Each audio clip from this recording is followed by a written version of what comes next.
নমস্কার বন্ধুরা, সুদীপ্তার কুকিং গার্ডেনে সবাইকে জানাই স্বাগত। আজকে আমি বানাবো পনিরের একটা রেসিপি, দই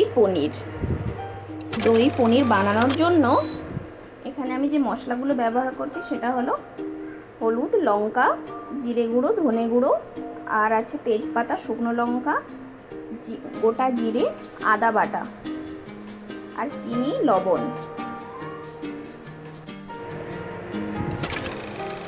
এখানে আমি 200 গ্রাম পনির নিয়ে নিয়েছি। আর পনিরের মধ্যে এখন দিয়ে দিচ্ছি লবণ, হলুদ আর লাল লঙ্কার গুঁড়ো। এটাকে ভালোভাবে এখন আমি মেখে নেব, হাত দিয়ে ভালোভাবে মেখে নেব, তাহলে লবণ, হলুদ, লঙ্কার একটা টেস্ট এর মধ্যে চলে আসবে।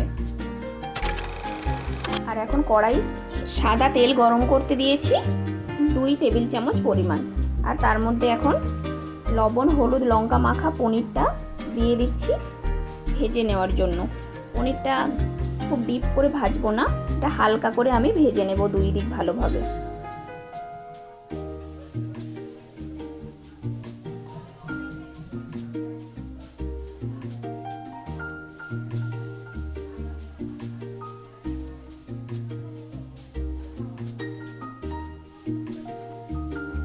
হালকা করে পনিরটাকে আমি ভেজে নিয়েছি। এবার এটাকে আমি একটা প্লেটের মধ্যে তুলে নিচ্ছি।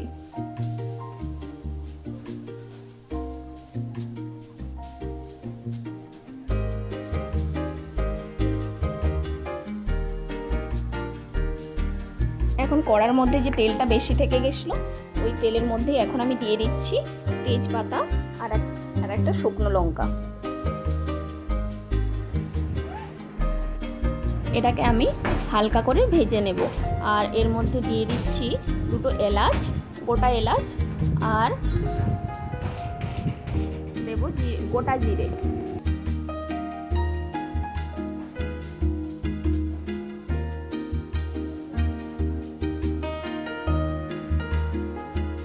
হালকা ভাজা হয়ে গেলে আর বাদামি রং আসলে আর সুন্দর একটা গন্ধ আসলে এবার এটাকে আমি নাড়াচাড়া করে নেব। আর এর মধ্যে দিয়ে দেবো কুচিয়ে রাখা টমেটোটা ভাজা ভাজা হয়ে আসলে এর মধ্যে আমি দিয়ে দেব আদা বাটা 1 চামচ পরিমাণ। হালকা টমেটোটা ভাজা হয়ে আসলে এর মধ্যে আমি দিয়ে দেব 1 চামচ পরিমাণ চিনি। তারপর এর মধ্যে আমি দিয়ে দেবো একে একে ধনে গুঁড়ো, আর দেব জিরে গুঁড়ো, আর দেব হলুদের গুঁড়ো, আর এর মধ্যে দিয়ে দেব স্বাদ মতো লঙ্কা। যে যেমন ঝাল খেতে পছন্দ করেন সেই মতো লঙ্কা দিয়ে দেবেন। আমি এখানে লাল লঙ্কাটাই ব্যবহার করেছি, কারণ আমরা বেশি ঝাল খাই না, সেই জন্য আপনারা যে যেমন ঝাল খেতে পছন্দ করেন সেই মতো ঝাল দেবেন। আর মশলাটাকে ভালোভাবে কষিয়ে নেবেন যতক্ষণ পর্যন্ত না তেল ছাড়তে শুরু করে। আর এখন এর মধ্যে আমি দিয়ে দিলাম টমেটোর পেস্ট। হাফ বড় সাইজের একটা টমেটোকে আমি হাফ পেস্ট করে নিয়েছি, আর হাফটা কুচিয়ে রেখেছিলাম। এখন এটাকে ভালোভাবে কষিয়ে নিয়েছি। আর এর মধ্যে এখন ফেটিয়ে রাখা টক দইটাও দিয়ে দিলাম, দিয়ে আবারও ভালোভাবে এটাকে আমি কষিয়ে নেব।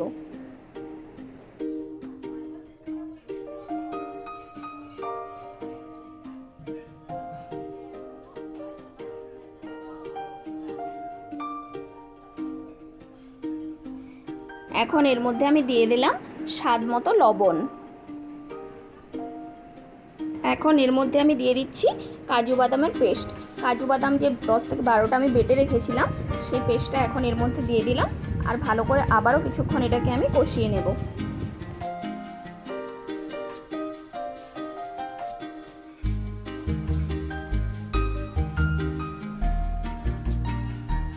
ঝোলটা ভালোভাবে ফুটে উঠলে এর মধ্যে এখন আমি ভেজে রাখা পনিরগুলো দিয়ে দিলাম।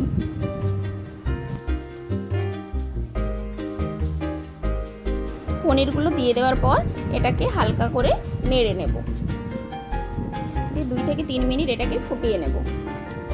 আর সবশেষে এর মধ্যে আমি দিয়ে দিচ্ছি 1 চামচ পরিমাণ ঘিটা দিয়ে হালকা করে নেড়ে চেড়ে নিলেই রেডি হয়ে যাবে দই পনির। কেমন লাগলো আমার এই রেসিপিটা অবশ্যই আমাকে কমেন্ট বক্সে কমেন্ট করে জানাবেন। আর আমার রেসিপিটা যদি ভালো লেগে থাকে তো চ্যানেলটি অবশ্যই সাবস্ক্রাইব করে নেবেন আর পাশে থাকা বেল আইকনটি প্রেস করে নেবেন। এখন পনিরটাকে আমি একটা প্লেটের মধ্যে সার্ভ করে দিচ্ছি। এটা দেখতেও যেমন হয়েছে অসাধারণ, আর খেতে তো আরোই অসাধারণ, খুব টেস্টি। যে কোনো সময় এই পনিরের রেসিপিটা বানিয়ে নিতে পারেন, আর নিরামিষ দিনেও এই পনিরের রেসিপিটা ট্রাই করতে পারেন। আর যে কোনো ভাত, রুটি বা ফ্রায়েড রাইস বা পরোটা যে কোনো কিছুর সাথে এটা খেতে লাগে খুব মজাদার। বাড়িতে অবশ্যই এই রেসিপিটা একবার ট্রাই করুন।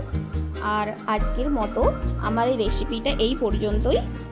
আবারও একটা নতুন রেসিপি নিয়ে এবং মজাদার রেসিপি নিয়ে আমি সুদীপ্তা চলে আসবো আপনাদের কাছে।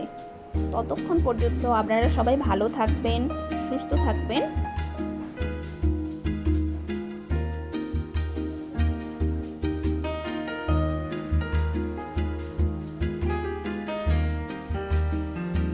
ধন্যবাদ।